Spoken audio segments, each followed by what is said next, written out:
Verses, presented by Eventide Entertainment.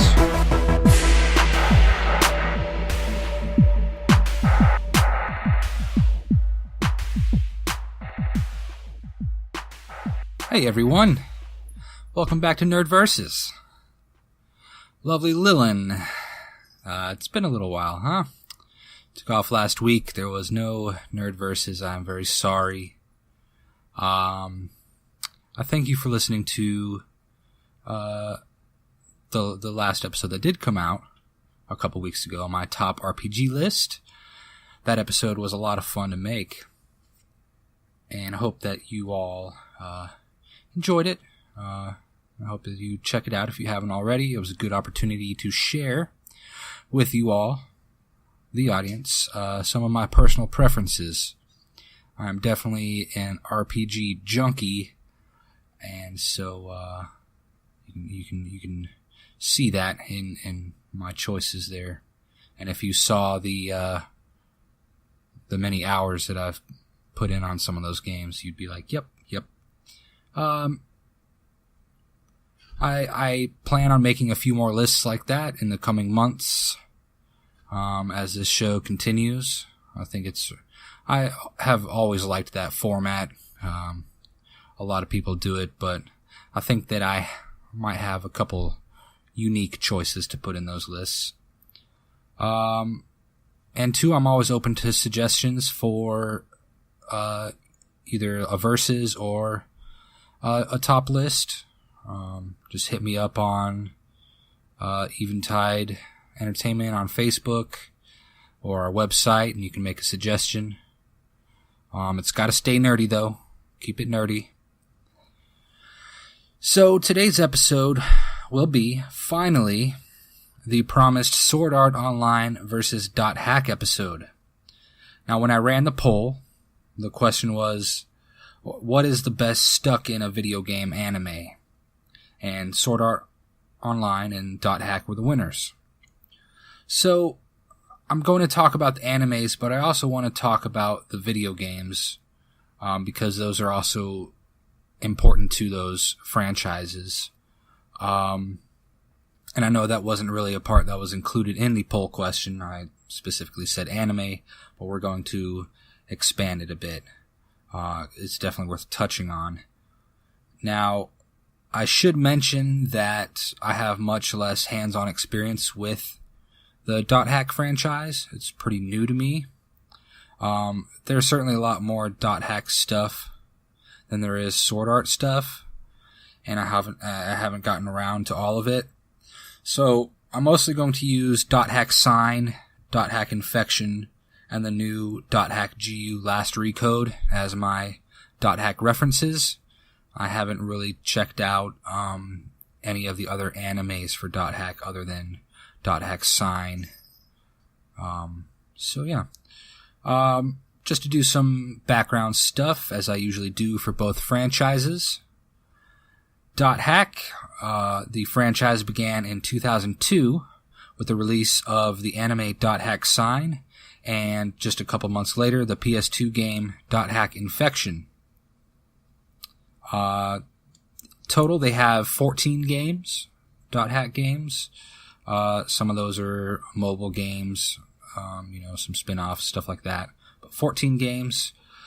They have what I counted 8 anime series or movies.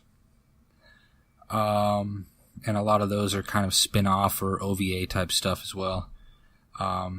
There's really like 3 main series: .hack, Sign, Roots, and Twilight of the something or other. Shit, I can't remember. So they have about 8 of those. There's, plenty of manga material as well, which all came kind of after the fact of the anime and the game. All the games are developed by CyberConnect 2 and published by Bandai. And the animes are typically produced by Studio B-Train and released by Bandai Visual.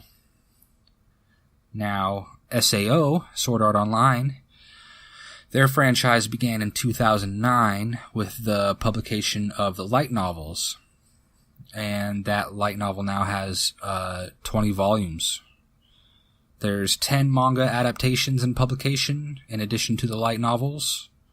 They've got 2 anime seasons, and they've got 1 movie. It's kind of, I don't know if you can, I call them seasons. You know, you've got Sword Art Online, and then you've got Sword Art Online 2. It's pretty much, I wouldn't call it like a separate series or anything. The animes are produced by A1 Pictures, and Sword Art Online actually has 10 games. So that's not actually far behind from .hack. And that's interesting to me, because they've been around, .hack has about 7 years on them. So for this episode, I've developed 3 categories, and those categories are 1, art style, 2, story/lore, and 3, the video games. So the first 2 categories are kind of going to be mostly talking about the anime and really kind of the feels of those franchises in general. And I'm going to skip my usual last category, the personal experience category, because I think I'm going to inject enough of that into the existing categories. So let's go ahead and get started. Number 1, we have art style. The art styles for SAO and .hack are quite different. That's not to mention, SAO, the anime series, is set in 3 different games: Sword Art Online, Alfheim Online, and Gun Gale Online, each with distinct and unique styling. SAO is definitely more traditional, adhering to more common tropes in RPGs. The outfits and armors and weapons and settings lean more towards realism. .hack, on the other hand, has a much more alternative, futuristic vibe. The characters all have pretty unorthodox clothing, colored tribal tattoo marks, kind of more fantastical weaponry. I especially like the staffs. You can have strange cat characters or other interesting races in .hack. I think that the art is a lot more creative in .hack. Save for the backgrounds, maybe. Typically, they're pretty barren landscapes, at least in .hack's Sign, the anime. That being said, the animation in Sword Art Online is many times better than .hack's Sign, or even .hack Roots, a more recent one. But I'm going to give this category to .hack because they stray from the traditional RPG tropes, as I said, and they present something really creative and different. All right, with that, we're going to take an early break because my category 2 is quite a bit longer. So let's listen to some messages from Eventide Entertainment. We'll be right back. There's nothing quite as satisfying as a good conversation with intelligent company. Join comedian Don Smith every week as he sits down and talks with comedians, actors, filmmakers, writers, and everyday schmoes. It's The Life with Don Smith, Wednesdays at noon on 106.9 FM, and now available on the Eventide Entertainment podcast feed every Friday on Spreaker, YouTube, and iTunes. Wednesdays on Eventide, Robert Yetter and Mike Shea sit down and throw albums at each other, talking about them, picking them apart, ripping them a new one. All different artists, all different genres, all different levels of suckage. It's Track Record, Wednesdays at 9 a.m. on the Eventide podcast feed. For more information, go to eventideent.com.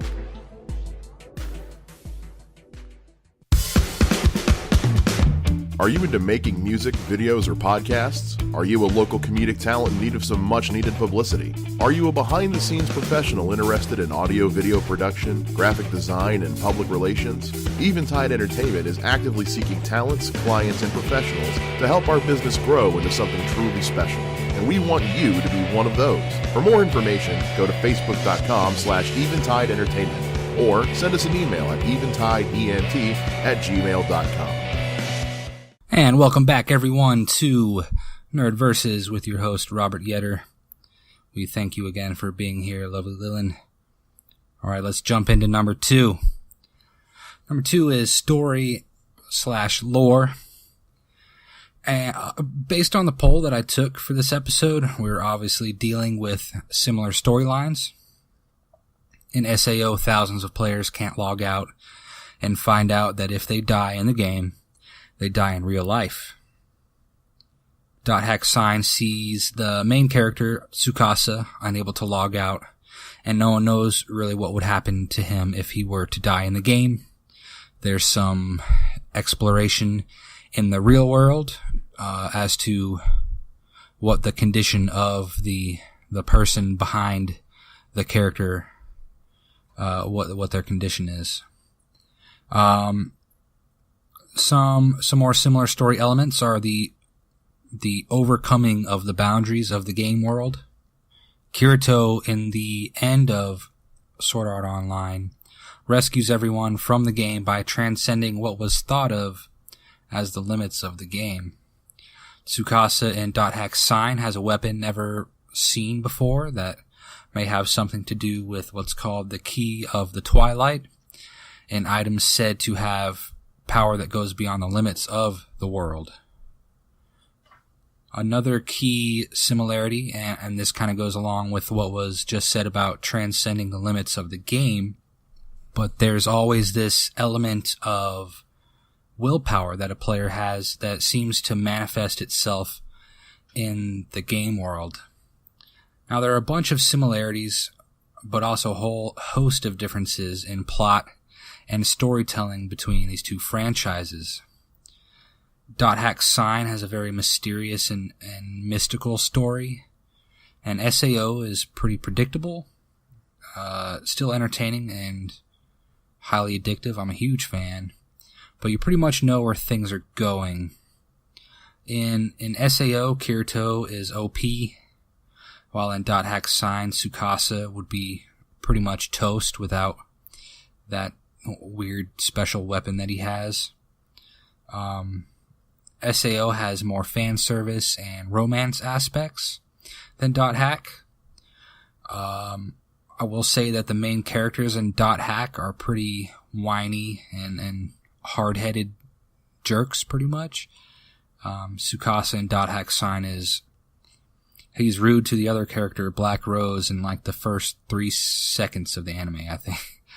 I think he says, like, I don't like you, get away from me. Pretty quick.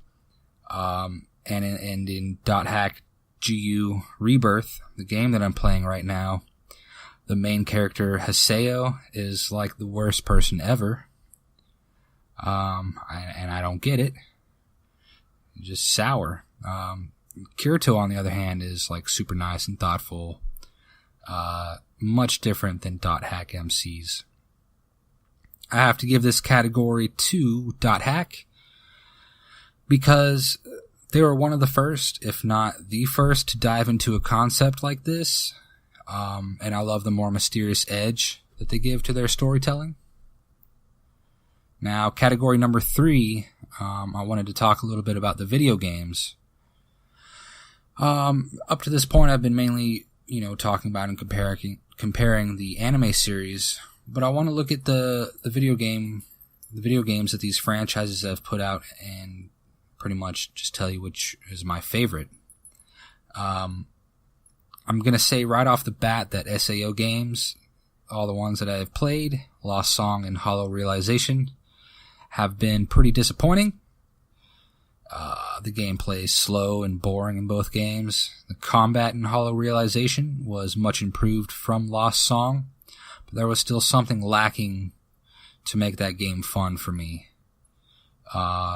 They just put out a deluxe version on PC, so maybe playing it in 1080 at 60 frames might change my mind a little bit, but I'm not going to muster up the cash for it until it goes on sale.